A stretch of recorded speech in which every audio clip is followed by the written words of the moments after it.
আমরা সবাই সামাজিক মাধ্যমে একটি ভিডিও ইন্টারভিউ দেখি এবং সেটি আমাদের সকলকেই আলোড়িত করে। শুধু তাই নয়, আমাদের সকলের মনে ভূকম্পন সৃষ্টি করে।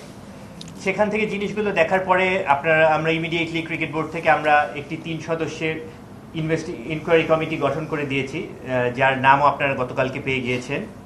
আমাদের একজন অ্যাপিলেট ডিভিশন রিটায়ার্ড জাস্টিসের নেতৃত্বে কমিটিটি গঠন করা হয়।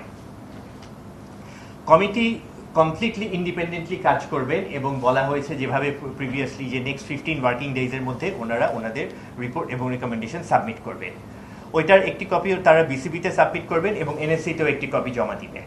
তো ওইটা পাওয়ার পরে তারপরে আমাদের হচ্ছে ফার্দার প্রসিডিউরগুলো আমরা শুরু করা হবে, কিভাবে কি অ্যাকশনে যাওয়া হবে কমিটির রিপোর্টের ভিত্তিতে। এবং আপনারা জানেন যে কমিটির ওনারা যারা আছেন, যে মেম্বারগুলো, ওনারা যথেষ্ট অভিজ্ঞ এবং ইনশাল্লাহ ওনারা প্রপারলি উইথ ডিউ ডিলিজেন্স জাজ করবেন। এবং ওনাদের কিন্তু স্কোপ অফ ওয়ার্ক শুধুমাত্র এই যেটি আমরা দেখেছি বা জাহানার আলমের যেই ইনসিডেন্টটা ছিল বা উনি যেটা কমপ্লেইন রেজ করেছেন, শুধু সেটা না, এর বাইরেও যদি এর ধরনের কোনো কিছু ঘটে যায় সেগুলো ওনারা ফাইন্ড আউট করবেন এবং এগুলোর রেকমেন্ডেশনস দিবেন এবং ফার্দার স্টেপ আমরা তখন ডিসাইড করব। যে কোনো ধরনের হ্যারাসমেন্ট, সেটা আপনার হচ্ছে ভার্বাল, ফিজিক্যাল, সাইকোলজিক্যাল বলেন, সাইবার হ্যারাসমেন্ট বলেন, এগুলো সব কিছুর ক্ষেত্রে আমাদের বোর্ডের জিরো টলারেন্স। এ ব্যাপারে আমরা কোনো কিছু টলারেট করব না এবং স্ট্রিক্ট অ্যাকশন গ্রহণ করা হবে।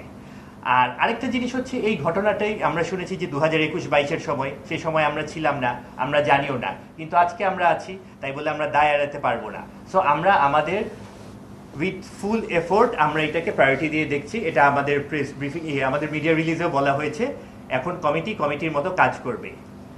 সো ইনশাল্লাহ আশা করি আমরা ধৈর্য ধারণ করব এবং কমিটি যাতে প্রপারলি কাজ করতে পারে আপনারাও সহযোগিতা করবেন, কারণ আপনারাও একটা হচ্ছে ভয়েস প্লাস হচ্ছে থার্ড আই।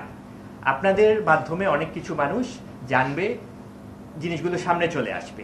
আর ওএসডির ব্যাপারে যেগুলো হচ্ছে এগুলো অন প্রসেস, সেটা তো করা হবে, সেটা হচ্ছে অন প্রসেস, এটা হচ্ছে যদি মনে হয় হবে অ্যাপ্লিকেবল আর কি হবে ভেরি সুন।